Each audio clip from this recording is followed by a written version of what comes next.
मुर्शिद कामिल। इस घोर कलयुग में उस शख्स को कहा जाता है जो आत्मा और परमात्मा को मिला दे। आत्मा सुमरण करे तो मालिक नूर इस रूप में उस रूप में आके दर्श दीदार देते। उसी का नाम गुरु मुर्शिद कामिल है। और मुरीद जो इंसानियत के लिए, अल्लाह वाहिगुरु सदगुरु मौला के लिए मर मिटता है, वो मुरीद कहलाता है। इस घोर कलयुग में रूहानियत के रास्ते पे चलना बहुत मुश्किल है, बड़ा ही मुश्किल है। बहुत सारी समस्याएं इंसान के रास्ते में आती हैं। काम वासना, क्रोध, लोभ, मोह, अहंकार, मन, माया, ये तो मुख्यतः वो हैं जो हर समय इंसान को चारों तरफ से जाल बुन के घेरे रखती हैं। आपने कभी मक्कड़ जाल देखा हो?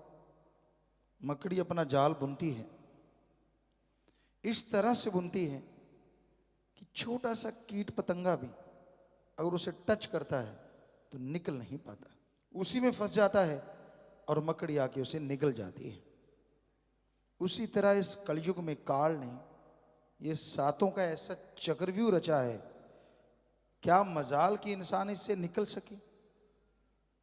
चक्रव्यूह को तोड़ने का एकमात्र उपाय गुरु पीर फकीर पे दृढ़ यकीन और बचनों पे अमल है। और गुरु पीर फकीर कहता है सुबह शाम राम का नाम जपो, परमार्थी सेवा करो। हम सिर की शर्त रख सकते हैं, कोई पीर फकीर की ये बात माने कि घंटा सुबह शाम कम से कम सुमन करे और व्यवहार का सच्चा बने, सेवा करे, मन तो क्या काल भी बाल बांका नहीं कर सकता। नाच न जाने आंगन टेढ़ा, नचना आउंदा नहीं दिरफिटे मुंह गोडियां दे।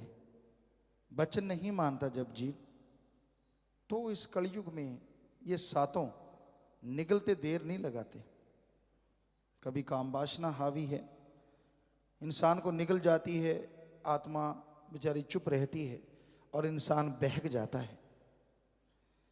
कभी क्रोध इतना ज्यादा आता है कि उसके सामने सब फीका पड़ जाता है।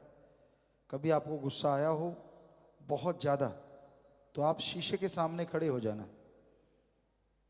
आप देखेंगे जल्लाद का रूप आपको नजर आएगा, राक्षस रूप आपको नजर आएगा। आपके खुद के अंदर जो शैतान रहता है वो बाहर निकला हुआ नजर आएगा। क्रोध में कुछ पता नहीं चलता, सही कर रहे हैं गलत कर रहे हैं, कोई डिसीजन ले लिया, किसी को पीटा, किसी को बुरा कहा, किसी को कुछ कहा।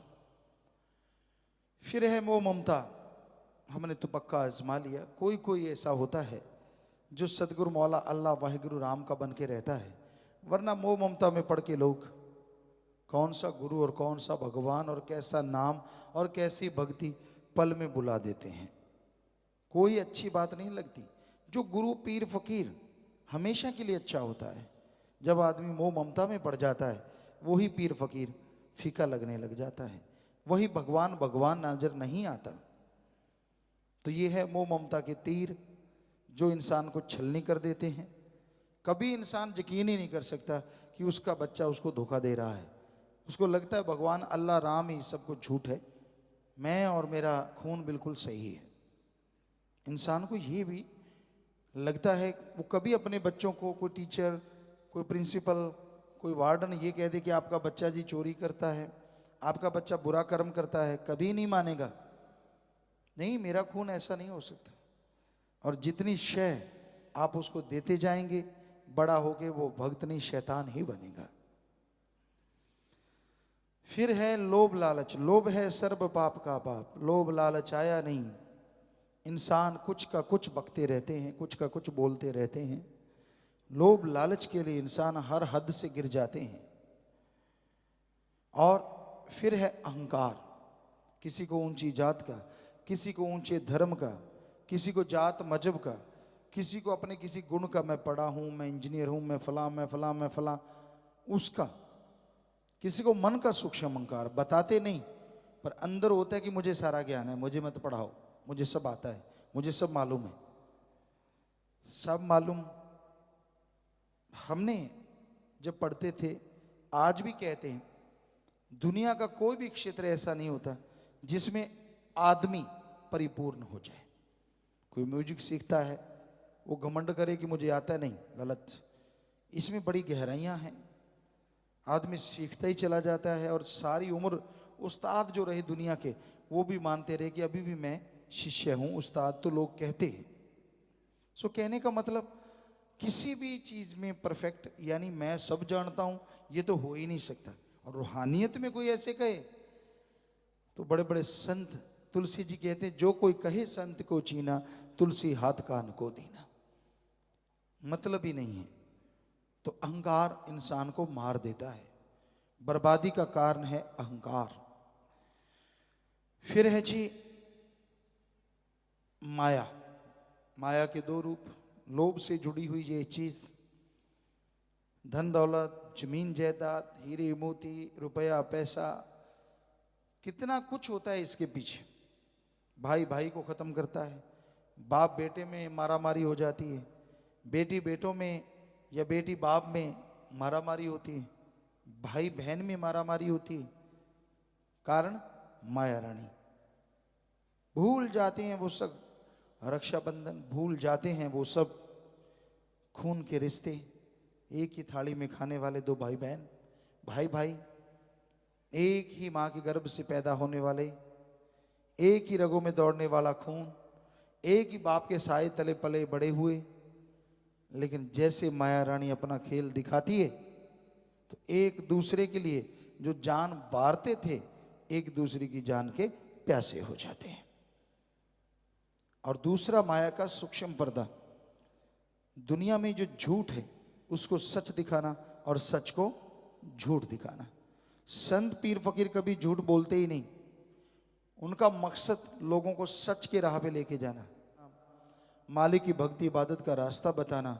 लेकिन ये माया ऐसा तिगड़म लड़ाती है कि अंदर से इंसान को लगता नहीं, ये तो फॉर्मेलिटी है, ये तो फजूल की बातें हैं, और गुमराह कर देती है। यानी जो सच है वो झूठ लगता है, और जो झूठ दुनिया की, भगवान को छोड़ के, भक्ति को छोड़ के, हर चीज नाशवान है। क्या कभी आप मानते हैं कि नाशवान है? अगर मानते हैं तो इतना मोह क्यों करते हैं, पागल क्यों हो जाते हैं उनके लिए? आप मानते नहीं, सिर्फ कहते हैं। हाँ भाई, जो संतों ने, क्योंकि सारे धर्मों में ये लिखा है कि जो दिखता है सब नाशवान है, भगवान और उसकी भक्ति लासानी कभी खत्म नहीं होती, बाकी सब खत्म होने वाला है। मानेंगे? वाह जी, बिल्कुल, वाणी सच कहती है, गुरु सच कहते हैं। सच कहते तो तू कहाँ खड़ा, ये तो देख। क्या तू गुरु को मानता है? लोग गुरु को मानते हैं, गुरु वचन को नहीं मानते। गुरु को नमस्कार करते हैं, दर्ज की नहीं करते हैं। और जो करते हैं, ऐसा नहीं है, लाखों करोड़ों हैं जो दर्ज कीन करते हैं, तो उनके बेड़े दोनों जहान में आसानी से तैरते रहते हैं। कोई भी घुमन घेरी, कोई भी चक्रवात उनकी बेड़ी को डगमगा नहीं सकता, डुबोना तो दूर की बात। पर ऐसा दृढ़ यकीन हमने देखा है, अजमाया, ऐसे लोगों को भी देखा जिनका बेहद दृढ़ यकीन, और ऐसे को भी देखा जो पारे की तरह पल में ऊपर पल में नीचे, पल में ऊपर पल में नीचे, सभी तरह के लोगों को देखा है। तो माया बहुत ही गहरी चाल चलती है। और फिर है मन। आज मन के ही मारे हैं ज्यादातर।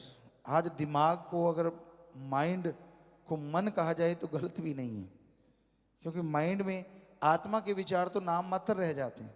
सारा दिन मन के ही खेला खेलते रहते हैं लोग, तरह तरह के विचार आते हैं, तरह तरह की सोच आती है। मन जालिम इंसान को गुमराह करता है। बुरे बुरे ख्याल देना, नेगेटिव थॉट्स, और उन बुरे विचारों में इंसान को सब्ज बाग दिखाना। मन कभी ये नहीं कहता कि तू दुखी होगा, तू परेशान होगा, तू ऐसा ना। आप जिस स्थिति में रह रहे हैं, मन उससे आपको गुमराह करेगा। घर गृहस्थ में अच्छा घर है, अच्छा परिवार है, बाल बच्चे हैं, मन फिर भी कहेगा नहीं कुछ और, कुछ और, ये कर ले, भक्ति कर रहे हो, सेवा करने लग गए और मालिक से बेहद प्यार करते हो, मन कहेगा तेरे बच्चे, उनको कौन संभालेगा, फला काम धंधा बर्बाद हो जाएगा, ये वो फला, पता नहीं क्या क्या बहाने। सो मन से लड़ो, और मन से लड़ने का एकमात्र उपाय सुमरन है।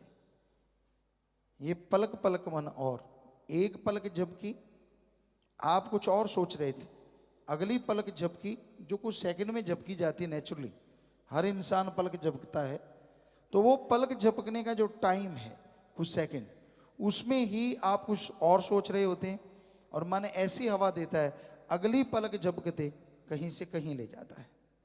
बड़ी जबरदस्त गति है इसकी। और बिगड़ा मन गुरु का न पीर का, जब मन बिगड़ने पे आ जाए फिर तोहमते, बुरे ख्याल, बुरे सोच दिलो दिमाग में चलते रहने, किसी का नहीं बनता फिर ये, फिर तो इंसान को बर्बादी की दहलीज पे ले जाके ही छोड़ता है, या यूं कहीं बर्बादी की दलदल में फंसा के ही छोड़ता है। सो मन से लड़ो। तो इन सातों के चक्रव्यूह को तोड़ने के लिए सेवा और सुमन के अलावा दुनिया में और कोई तरीका है ही नहीं। अल्लाह वाहिगुरु मालिक का नाम जपो, और अपना पर स्वार्थ यानी जो आपका फर्ज है, जो आपका कर्तव्य है, वो करते रहो, लेकिन महीने में 4 दिन, 5 दिन, 7 दिन आप सेवा भी करो, तो मन को काबू कर सकते हो, तो मन कंट्रोल हो सकता है। अदरवाइज भाई ये मन बस पलक पलक मन, और इसका कोई पता नहीं, कोई भरोसा नहीं, कब इंसान को अंधे कुएं में डाल दे, यहां से कभी निकला ना जाए।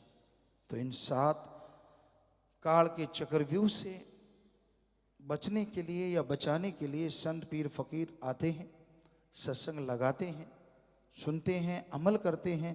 दृढ़ यकीनी जो होते हैं वो अपनी बेड़ी को मझधार से पार ले जाते हैं, वरना ये काल महाकाल का चक्रव्यूह इंसान को अपने में उलझा के दोनों जहां में बर्बाद करके रख देता है।